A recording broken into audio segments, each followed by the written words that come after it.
The August air in London, 1588, was thick with the smells of coal smoke, river damp, and a rumour-fed fear that clung to the timbered walls of the city like a fever. In his print shop, just off Fleet Street, Arthur Whitfield found a fragile refuge in the familiar scent of iron, oil-based ink, and aging paper.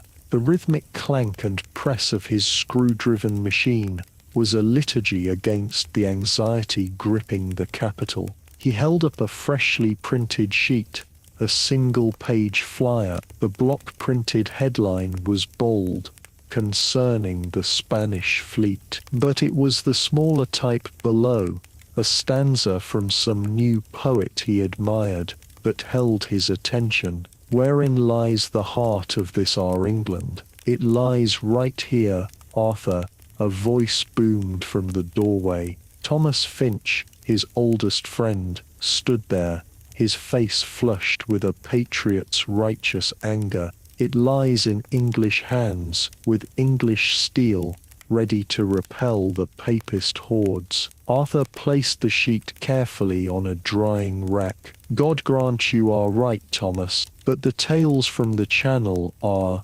unsettling. They speak of a fleet so vast it beggars belief. And we speak of Drake, Thomas countered, stepping into the shop.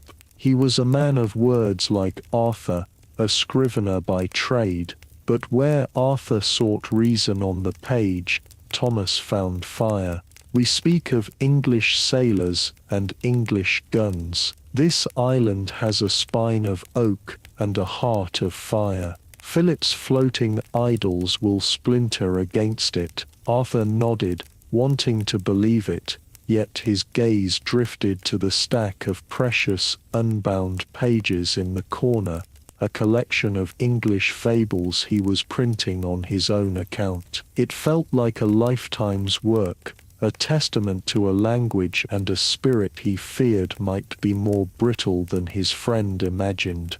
The wind, which had delayed, the Protestant wind had done its work after the battle off Grevlins. It had scattered Philip's great armada, pushing it north, away from the shores of England. A sense of divine deliverance had settled over the English fleet. They were replenishing their spent powder and shot, confident that the bruised Spanish would be harried north into oblivion. But then, on the 9th day of August, the impossible happened. The wind died. For hours, the sea became a sheet of glass under a hazy, indifferent sun. The great galleons of Spain, wounded but not yet dead, drifted aimlessly, as did their English pursuers. Then, slowly, a new breath of air stirred the pennants. It came not from the southwest, as expected, but from the northeast, a soft but steady breeze, pushing gently, insistently, back towards the Flemish coast. On the deck of the Ark Royal, Sir Francis Drake watched the Spanish sails begin to turn, his heart sinking with a cold, leaden dread. This was not God's wind. This was a wind of grim resurrection. Aboard the San Martin, the Duke of Medina Sidonia fell to his knees on the quarterdeck, not in despair, but in profound astonished prayer. The chaos of the fireships, the brutal pounding at Grevlins, the scattering of his fleet, it had all felt like a divine rebuke.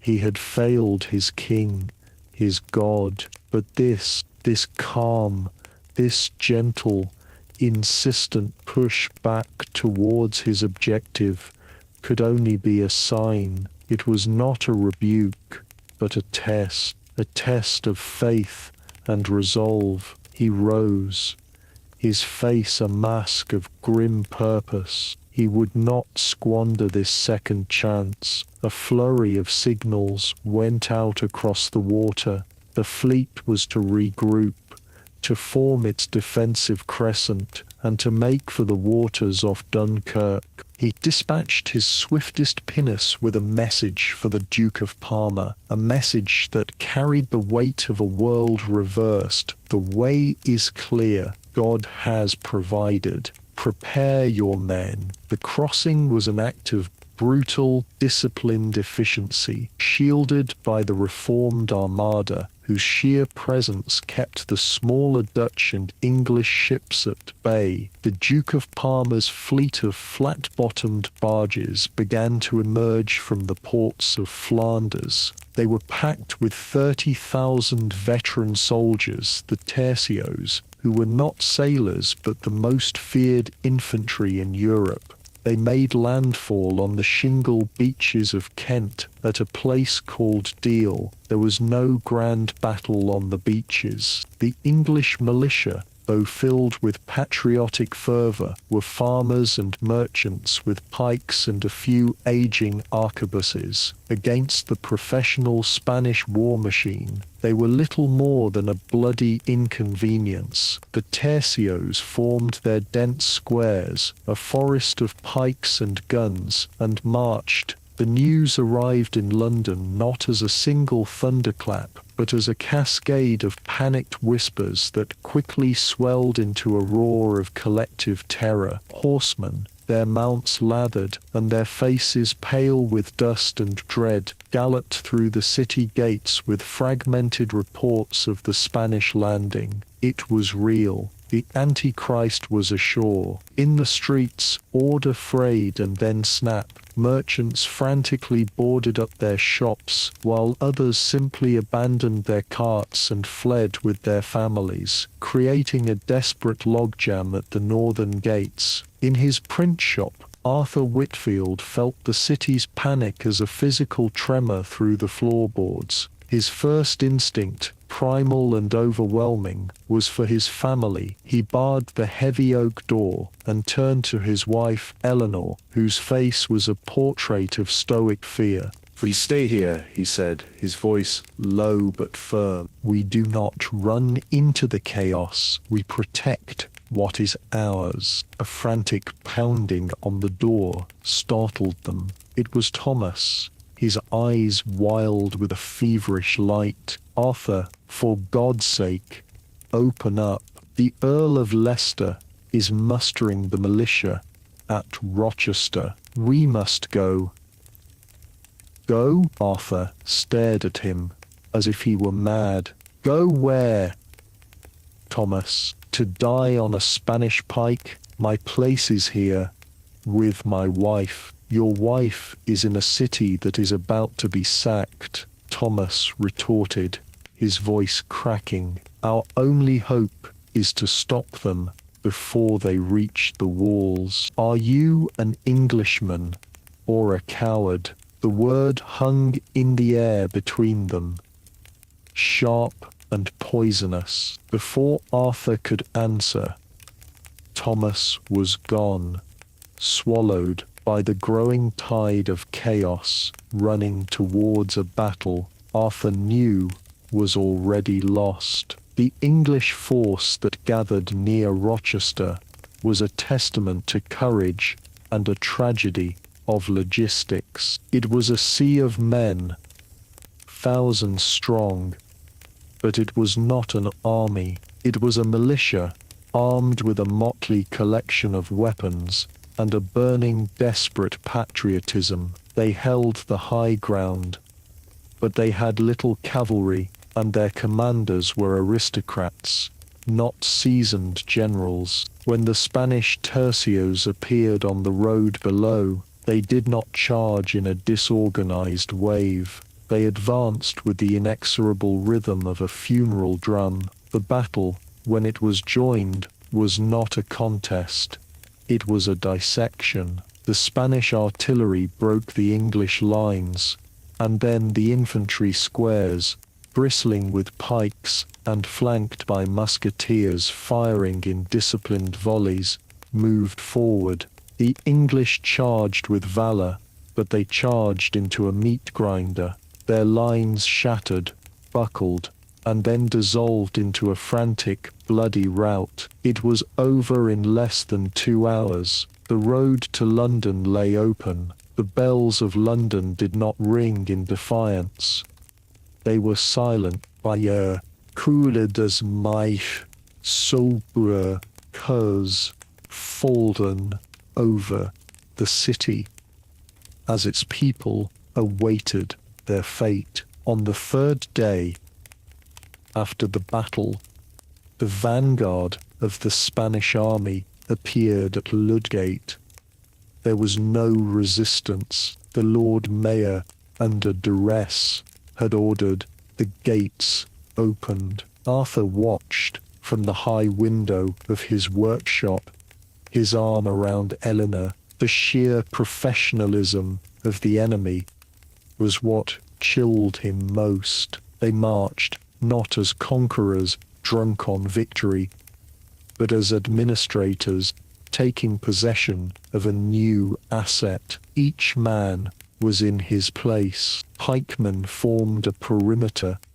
Musketeers secured the rooftops, and officers on horseback directed the flow with curt, unintelligible commands. The city was a prize to be managed, its people inventory to be controlled. The air filled with the alien sounds of Spanish, the clatter of foreign steel on English cobblestones. As dusk fell, a group of Spanish soldiers marched to the Tower of London. A small crowd of Londoners watched from a distance, their faces numb with disbelief. Slowly, deliberately, the red and white cross of St. George, the flag that had flown over the fortress for centuries, was lowered. In its place, a new banner was hoisted against the bruised purple sky. It was the cross of Burgundy, the jagged red saltire on a white field, the standard of the King of Spain and his terrestrial empire. It caught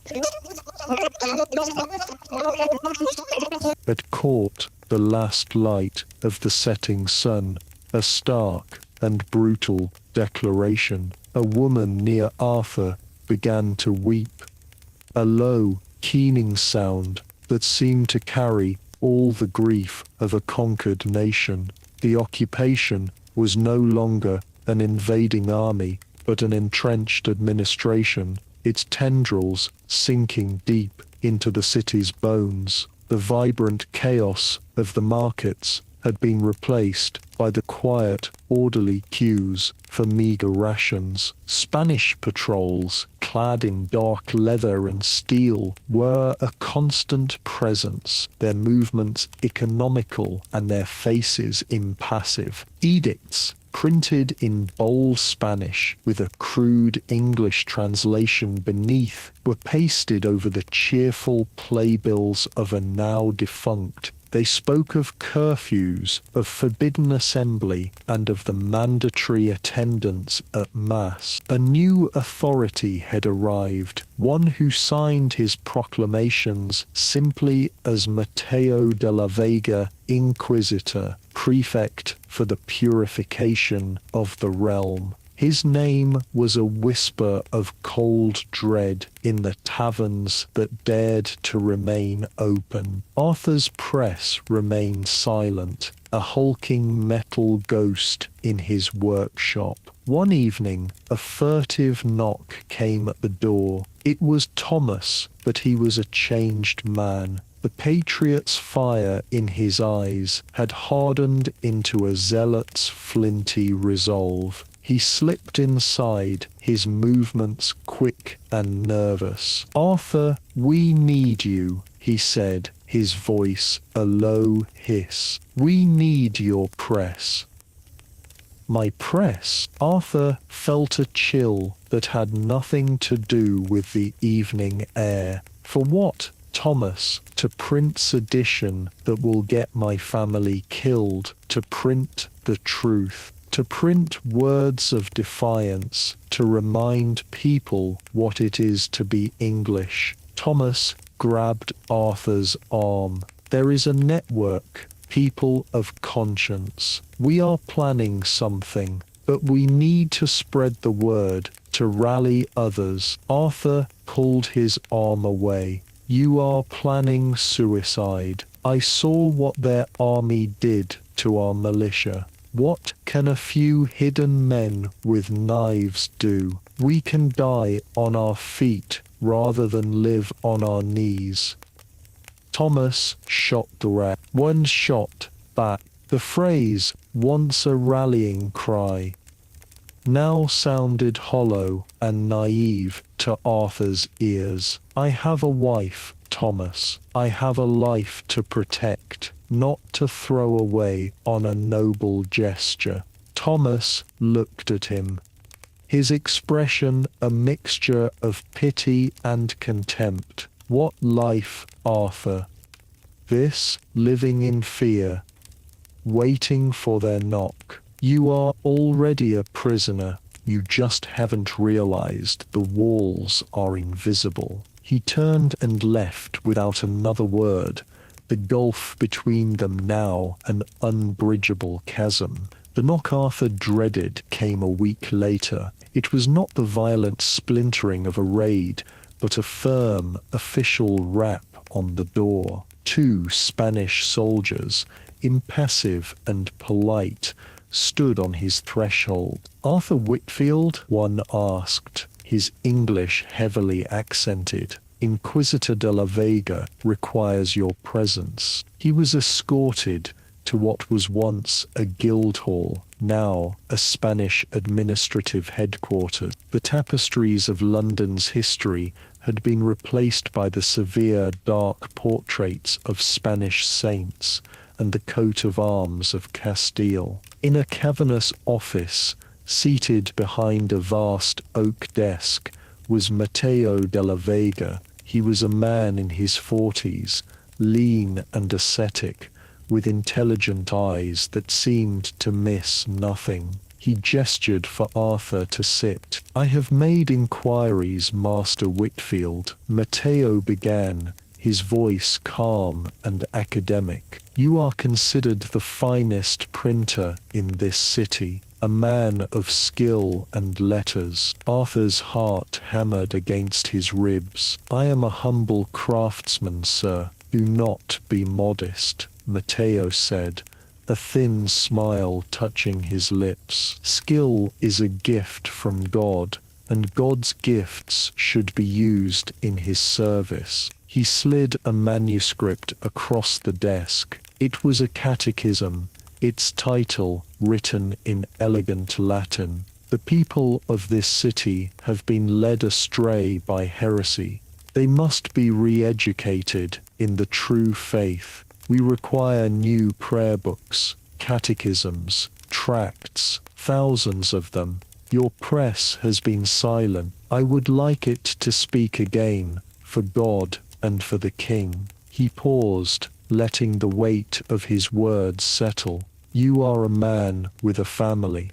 In these uncertain times, the work of the Holy Office is steady. Those who serve it find themselves protected. It was not a threat. It was a statement of fact, a simple, brutal equation of survival. The next day, Arthur stood before his press. He cleaned the type, his hands moving with the familiar, practiced grace of a lifetime, but the work felt profane. Each metal letter he picked from the case, P-A-T-E-R, was a small act of betrayal. He was setting the type for a simple prayer book, half in Latin, half in Spanish, a tool for the re-education of his people. As the machine began its rhythmic work, stamping the foreign words onto English paper, the sound was no longer a comfort, but a mockery. Later that evening, he brought home the extra food his new wages had afforded him. Eleanor prepared the meal, and for the first time in a month, there was a sense of relief in the small room. She looked at him, her eyes filled with a gratitude that felt sharper than any accusation. In that moment, Arthur understood the true cost of survival. He had saved his family by sacrificing a piece of his own soul. The plan was born of desperation and fueled by a righteous rage that blinded Thomas Finch and his small band of conspirators to the impossibility of their task. Their target was a captain of the Spanish garrison, a man known for his rigid routine. Their chosen location was a narrow alley off Cheapside, he used as a shortcut to his quarters. They had 2 daggers and a single, unreliable wheel-lock pistol. The November drizzle slicked the cobblestones and cloaked the city in a perpetual twilight, a fitting backdrop for their hopeless endeavor. As the captain appeared, his steel gorget gleaming in the dim light, the conspirators lunged.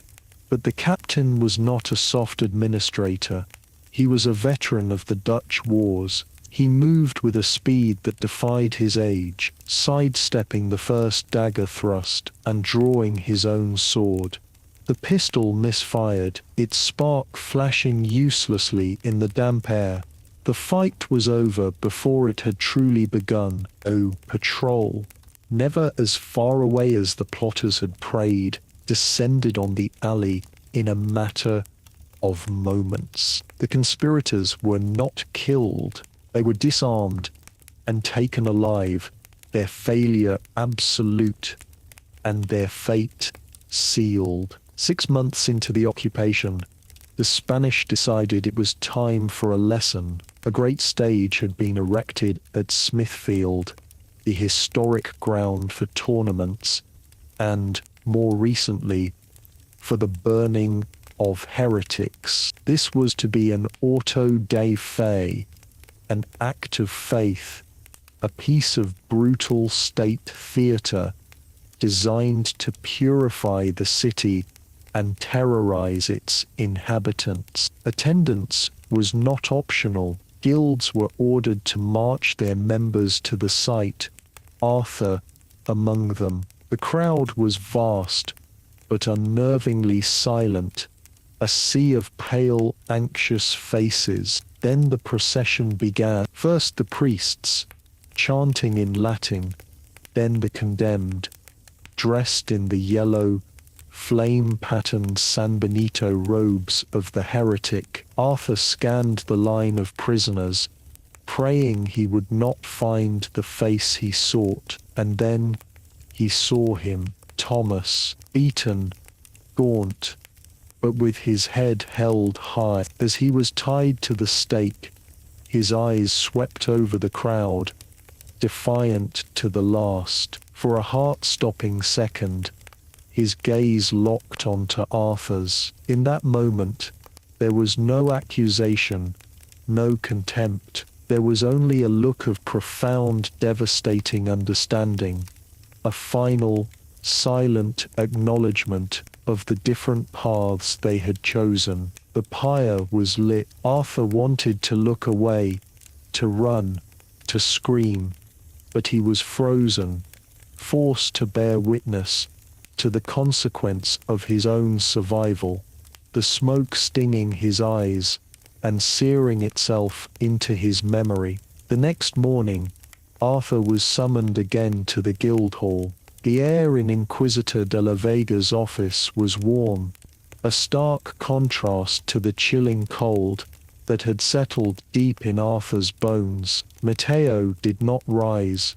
He simply gestured to a prepared manuscript on his desk. Minedo, a tragedy, Matteo said, his voice laced with a tone of clinical regret. Misguided men led astray by pride and false doctrine. The state cannot abide treason, Master Whitfield, but more importantly, The people must be made to understand the folly of it. Arthur stared at the title page, a true account of the damnable treason of Thomas Finch and his fellow conspirators and their just punishment by fire. History is not only what happens, Matteo continued, his voice as sharp and precise as a scalpel. It is what is recorded, what is understood. These men died as traitors. It is essential for the stability of the realm that they are remembered as such. You will print 1,000 copies of this tract. It will be distributed in every parish. He leaned forward slightly,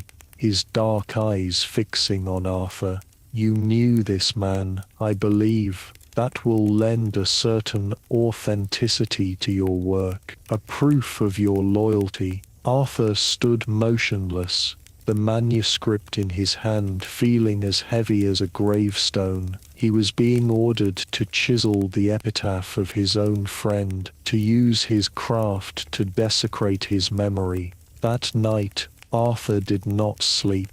He sat alone in his workshop, the Inquisitor's manuscript lying on his workbench like a coiled serpent. The smell of ink and paper, once a comfort, now seemed to choke him. He stared at his printing press, the instrument of his salvation and his damnation. Thomas had chosen a quick, defiant death by fire. He, Arthur Whitfield, had chosen a slow, quiet death of the soul. He had traded his integrity for a bowl of pottage and the illusion of safety. Now he was being asked to salt the very earth of his friend's memory. His gaze fell upon his typecase, the neat rows of lead letters. He thought of Thomas's futile charge against the Spanish pikes, a brief, glorious, and utterly useless gesture. And he thought of his own compliance, his useful survival. The contrast was a bitter acid in his gut, but as his fingers traced the cool metal of a capital R, an idea began to form. It was not a flash of heroic inspiration, but a slow, creeping, and cunning thought, born from the depths of his shame. What if resistance was not a shout, but a whisper? What if a message could be hidden, not in the words themselves, which Matteo would scrutinize, but in the very form of their printing? He picked up a worn letter punch and a small file, a tiny, almost imperceptible flaw on the edge of a single character, or a slight variation in the ink's composition that might fade differently over decades. It was the work of a craftsman, a secret language of paper and lead, a flaw that would be invisible to the eyes of a conqueror. It was a pathetic, desperate plan, and it was all he had left. A few weeks later, while delivering the first proofs of the hateful tract, Arthur was kept waiting in an antechamber of the Inquisitor's office. Two Spanish officers, confident their conversation was private, spoke in rapid Castilian near the window. Arthur, whose ear had been forced to learn the language of his masters, caught fragments of their talk. The news was of glorious victories in the Low Countries. The Duke of Parma, his flank no longer threatened by England, had methodically crushed the last strongholds of the Dutch rebellion. Amsterdam had fallen. In France, with the Protestant cause in tatters, the Catholic League, backed by Spanish gold and steel, had routed the Huguenots. King Philip's dream of a unified Catholic Europe free of heresy was becoming a reality. The fall of England had not been the end of a war. It had been the removal of the final stone that held back the avalanche.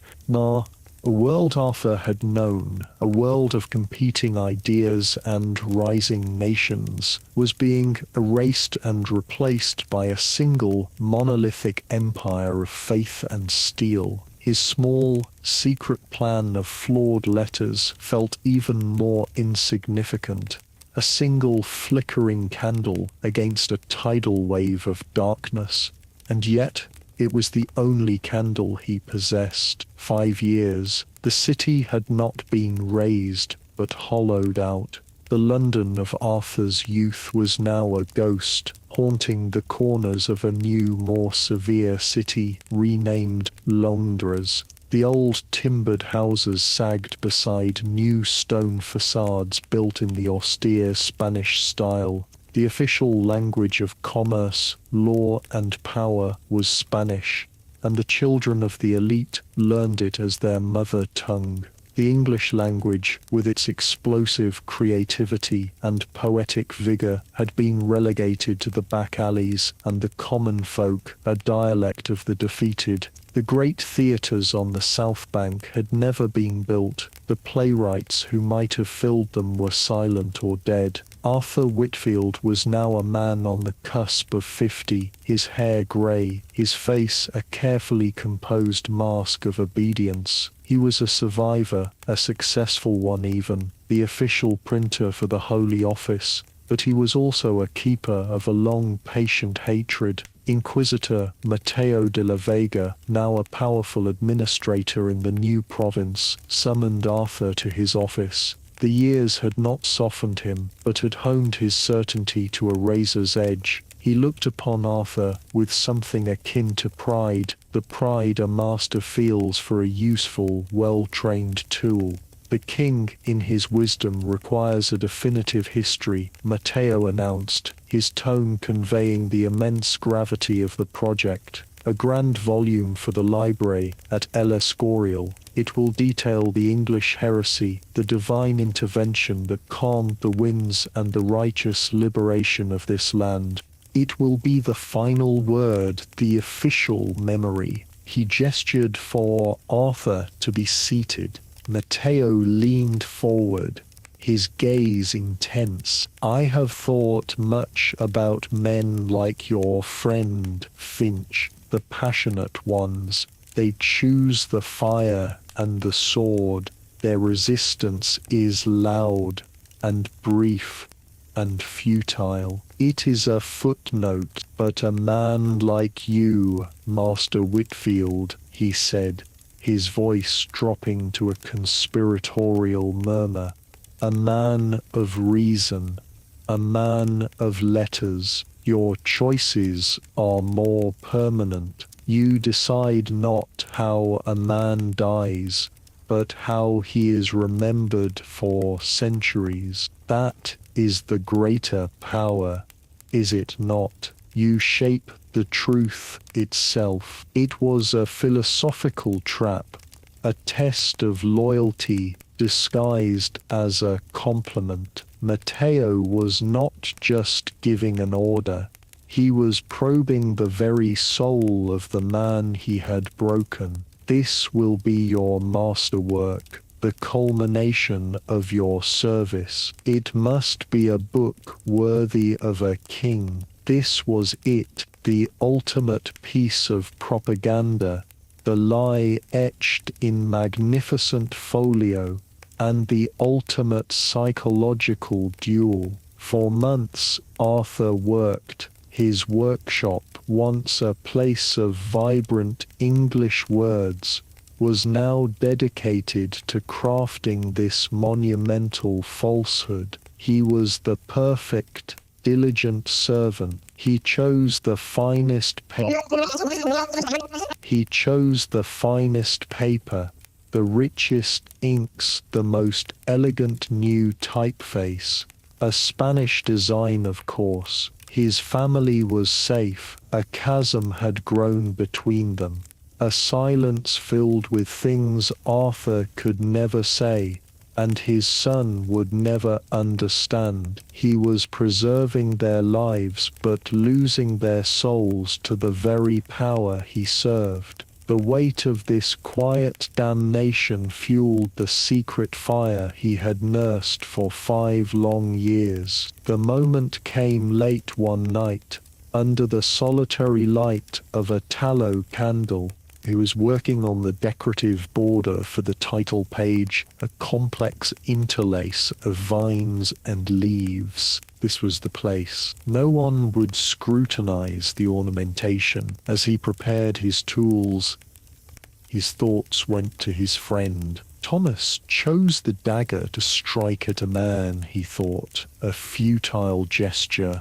I will use ink to strike at an empire's memory. Let this be my treason. He took a deep breath, his hands steady despite the frantic beating of his heart. He had spent years perfecting the technique. It was a flaw in the ink, a composition he had created himself. One batch, almost identical to the eye, but containing a trace of iron gall which would oxidize and darken at a much slower rate than the carbon-based ink around it. Over decades, perhaps a century, a faint shadow would emerge from within the decorative scrollwork. He filled a separate, smaller pen. With painstaking precision, he began to trace a hidden shape within the leaf patterns, a shape that over time would resolve itself into a single word.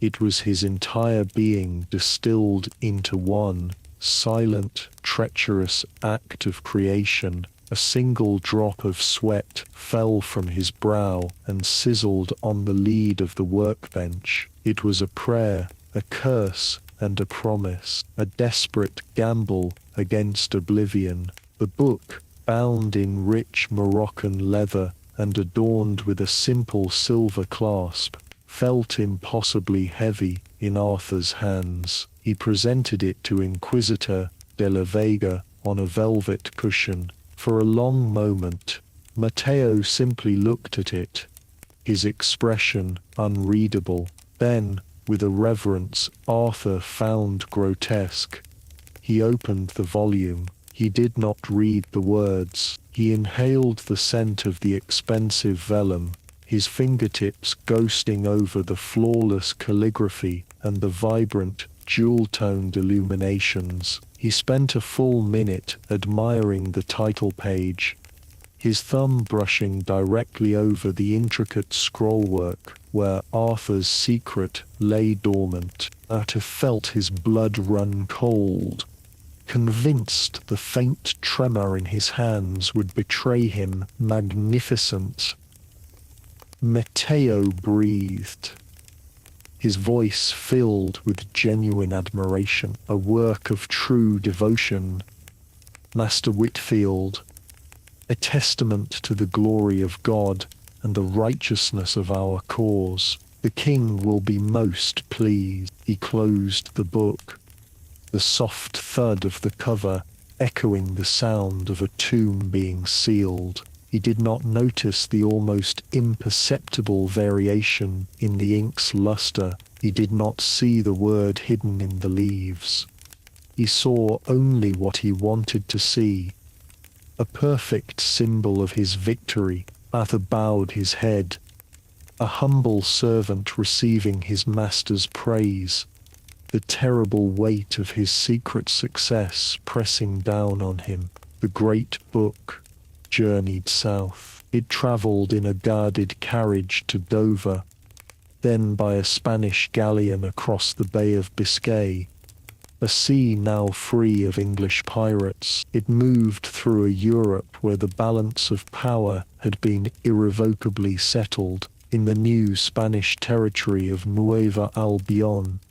Along a wide river the natives called Powhatan, Franciscan friars were building a mission, teaching local children the Ave Maria. In the royal court at Paris, the French king, a puppet of the Habsburgs, spoke to his heir in Castilian. The book finally arrived at its destination, the monastery palace of San Lorenzo de El Escorial. the granite heart of Philip II's global empire. The aging king, burdened by his faith and the immense paperwork of his dominions, received it in his Spartan study. He examined the cover, flipped through a few pages with a grunt of satisfaction, and then handed it to a librarian. The book was catalogued, assigned a shelf number, and placed in the echoing silence of the great library, a single, magnificent lie among tens of thousands of volumes of officially sanctioned truth. There it would sit, a monument to a history that had been murdered and a memory waiting to be born. Decades passed. Arthur Whitfield was a very old man, his hands gnarled and his eyes clouded with age. London was no longer his city. It was Londres, a provincial capital of a vast empire. Its spirit faded. He sat by the hearth with his young grandson on his knee. The boy was learning to read from a crisp Spanish primer. Abuelo, the boy said, using the Spanish word for grandfather. Read to me. Arthur smiled a sad, gentle smile. He reached into a small wooden box beside his chair and pulled out a single tattered sheet of paper. It was a proof page from his old press, saved from before the invasion, its English words rough and defiant. "No, child," he whispered, his voice a dry rustle of leaves. "Let us read this. This was our language." He guided the boy's small finger across the page, sounding out the strange, archaic words. As he did, the afternoon sun slanted through the window, illuminating the ancient paper, and in the watermark, a faint, shadowy tracery that had been there all along, woven into the very fabric of the page by a long-dead papermaker. A single word seemed to emerge from the depths, visible only to the eyes that knew to look for it. "Remember,